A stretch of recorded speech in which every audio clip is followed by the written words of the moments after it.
Capítulo 19.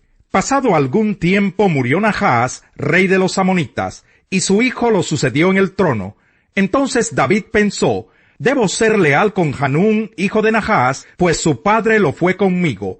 Así que envió a unos mensajeros para darle el pésame por la muerte de su padre.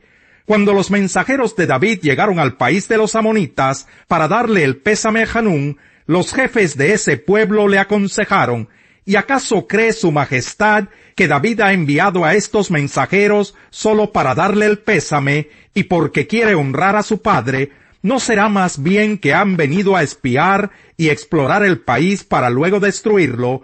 Entonces Hanún mandó que apresaran a los mensajeros de David y que les afeitaran la barba y les rasgaran la ropa por la mitad a la altura de las nalgas, y así los despidió.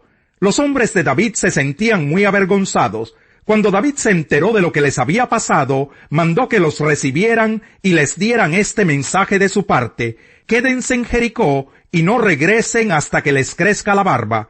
Al darse cuenta Hanún y los amonitas de que habían ofendido a David, enviaron 33,000 kilos de plata para contratar carros y jinetes en Aram Naharayim, en Aram de Macá y en Sobá. Contrataron 32,000 carros y al rey de Macá con su ejército, que acampó frente a Medeba.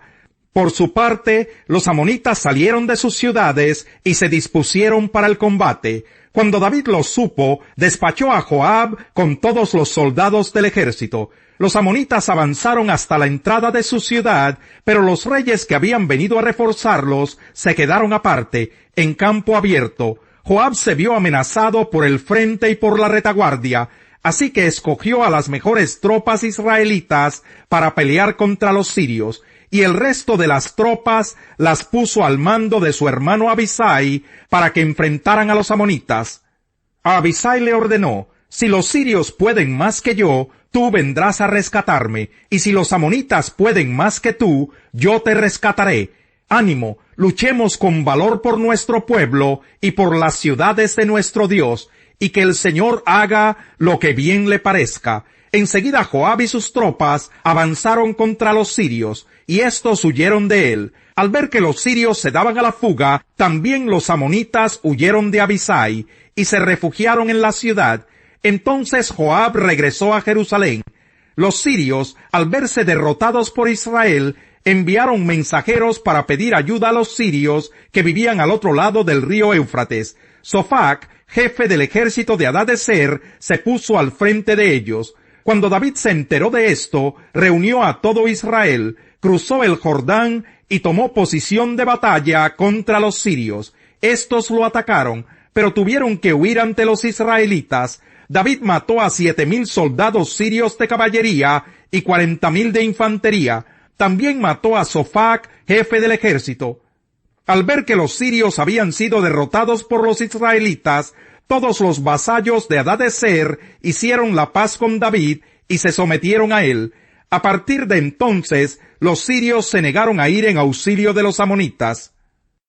Capítulo 20. En la primavera, que era la época en que los reyes salían de campaña, Joab sacó el grueso del ejército y devastó el país de los amonitas. Llegó hasta Rabá, la atacó y la destruyó, pero David se quedó en Jerusalén. Al rey de los amonitas, David le quitó la corona de oro que tenía puesta, la cual pesaba 33 kilos, y estaba adornada con piedras preciosas. Luego se la pusieron a David. Además, David saqueó la ciudad y se llevó un botín inmenso. Expulsó de allí a sus habitantes y los puso a trabajar con sierras, rastrillos y hachas. Lo mismo hizo con todos los pueblos de los amonitas, después de lo cual regresó a Jerusalén con todas sus tropas. Después de esto, hubo una batalla contra los filisteos en Geser. Fue en esa ocasión cuando Sibecai el Husatita mató a Sipai, descendiente de los gigantes. Así sometieron a los filisteos. Luego, en otra batalla que hubo contra los filisteos, Elhanán, hijo de Yair, mató a Lahmi, hermano de Goliat el Gitita, cuya lanza tenía un asta tan grande como el rodillo de un telar. Hubo una batalla más en Gat. Allí había otro gigante, un hombre altísimo que tenía 6 dedos en cada mano y 6 en cada pie. Es decir, tenía 24 dedos en total. Este se puso a desafiar a los israelitas, pero Jonatán, hijo de Simá, que era hermano de David, lo mató. Estos fueron los descendientes de Rafael Gitita, que cayeron a manos de David y de sus oficiales. Capítulo 21. Satanás conspiró contra Israel e indujo a David a hacer un censo del pueblo. Por eso David les dijo a Joab y a los jefes del pueblo: vayan y hagan un censo militar que abarque desde Berseba hasta Dan, y tráiganme el informe para que yo sepa cuántos pueden servir en el ejército. Joab le respondió: que el Señor multiplique 100 veces a su pueblo, pero ¿acaso no son todos ellos servidores suyos? ¿Para qué quiere hacer esto su majestad? ¿Por qué ha de hacer algo que traiga la desgracia sobre Israel? Sin embargo, la orden del rey prevaleció sobre la opinión de Joab, de modo que éste salió a recorrer todo el territorio de Israel. Después regresó a Jerusalén y le entregó a David los resultados del censo militar. En Israel había 1.100.000 que podían servir en el ejército, y en Judá 470.000. Pero Joab no contó a los de las tribus de Leví ni de Benjamín, porque para él era detestable la orden del rey. Dios también la consideró como algo malo, por lo cual castigó a Israel. Entonces David le dijo a Dios: he cometido un pecado muy grande al hacer este censo, he actuado como un necio. Yo te ruego que perdones la maldad de tu siervo. El Señor le dijo a Gad, el vidente de David: anda y dile a David que así dice el Señor: te doy a escoger entre estos 3 castigos, dime cuál de ellos quieres que te imponga. Gad fue a donde estaba David y le dijo: así dice el Señor, elige una de estas 3 cosas, 3 años de hambre, o 3 meses de persecución y derrota por la espada de tus enemigos, o 3 días en los cuales el Señor castigará con peste el país, y su ángel causará estragos en todos los rincones de Israel. Piénsalo bien, y dime qué debo responderle al que me ha enviado. Estoy entre la espada y la pared, respondió David, pero es mejor que yo caiga en las manos del Señor, porque su amor es muy grande, y no que caiga en las manos de los hombres. Por lo tanto, el Señor mandó contra Israel una peste, y murieron 70.000 israelitas. Luego envió un ángel a Jerusalén para destruirla, y al ver el Señor que el ángel la destruía, se arrepintió del castigo, y le dijo al ángel destructor: basta, detén tu mano. En ese momento, el ángel del Señor se hallaba junto a la parcela de Ornán el Jebuseo. David alzó la vista y vio que el ángel del Señor estaba entre la tierra y el cielo, con una espada desenvainada en la mano que apuntaba hacia Jerusalén. Entonces David y los ancianos, vestidos de luto, se postraron sobre su rostro, y David le dijo a Dios: Señor y Dios mío, ¿acaso no fui yo el que dio la orden de censar al pueblo? ¿Qué culpa tienen estas ovejas? ¿Soy yo el que ha pecado? He actuado muy mal. Descarga tu mano sobre mí y sobre mi familia, pero no sigas hiriendo a tu pueblo.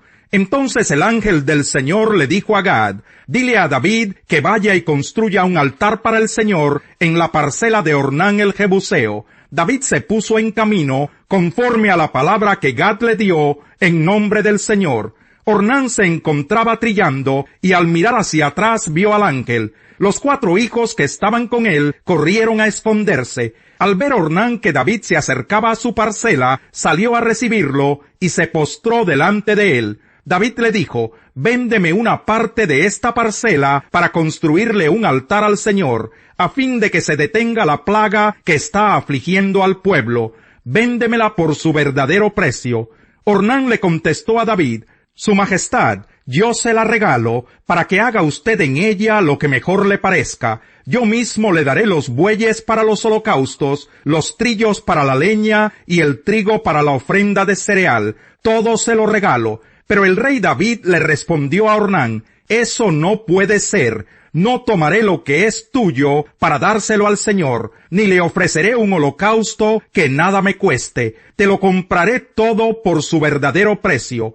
Fue así como David le dio a Ornán 600 monedas de oro por aquel lugar. Allí construyó un altar al Señor y le ofreció holocaustos y sacrificios de comunión. Luego oró al Señor y en respuesta Dios envió fuego del cielo sobre el altar del holocausto. Entonces el Señor le ordenó al ángel que envainara su espada. Al ver David que el Señor le había respondido, le ofreció sacrificios. En aquel tiempo tanto el santuario del Señor que Moisés hizo en el desierto como el altar del holocausto se encontraban en el santuario de Gabaón. Pero David no fue a consultar al Señor a ese lugar porque por causa de la espada del ángel del Señor estaba aterrorizado.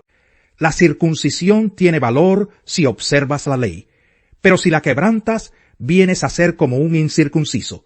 Por lo tanto, si los gentiles cumplen los requisitos de la ley, no se les considerará como si estuvieran circuncidados. El que no está físicamente circuncidado, pero obedece la ley, te condenará a ti, que a pesar de tener el mandamiento escrito y la circuncisión, quebrantas la ley. Lo exterior no hace a nadie judío, ni consiste la circuncisión en una señal en el cuerpo. El verdadero judío lo es interiormente, y la circuncisión es la del corazón, la que realiza el espíritu, no el mandamiento escrito. Al que es judío así, lo alaba Dios y no la gente. Capítulo 3. Entonces, ¿qué se gana con ser judío? ¿O qué valor tiene la circuncisión? Mucho, desde cualquier punto de vista. En primer lugar, a los judíos se les confiaron las palabras mismas de Dios. Pero entonces, si a algunos les faltó la fe, ¿acaso su falta de fe anula la fidelidad de Dios? De ninguna manera. Dios es siempre veraz, aunque el hombre sea mentiroso. Así está escrito. Por eso eres justo en tu sentencia, y triunfarás cuando te juzguen. Pero si nuestra injusticia pone de relieve la justicia de Dios, ¿qué diremos? ¿Que Dios es injusto al descargar sobre nosotros su ira? Hablo en términos humanos. De ninguna manera. Si así fuera, ¿cómo podría Dios juzgar al mundo? Alguien podría objetar, si mi mentira destaca la verdad de Dios y así aumenta su gloria, ¿por qué todavía se me juzga como pecador? ¿Por qué no decir, hagamos lo malo para que venga lo bueno? Así nos calumnian algunos, asegurando que eso es lo que enseñamos, pero bien merecida se tienen la condenación. Salmo 11. En el Señor hallo refugio. ¿Cómo pues se atreven a decirme, huye al monte como las aves? Vean cómo tensan sus arcos los malvados, preparan las flechas sobre la cuerda para disparar desde las sombras contra los rectos de corazón. Cuando los fundamentos son destruidos, ¿qué le queda al justo? El Señor está en su santo templo, en los cielos tiene el Señor su trono, y atentamente observa al ser humano, con sus propios ojos lo examina. El Señor examina a justos y a malvados, y aborrece a los que aman la violencia. Hará llover sobre los malvados ardientes brasas y candente azufre. Un viento abrasador será su suerte. Justo es el Señor y ama la justicia. Por eso los íntegros contemplarán su rostro.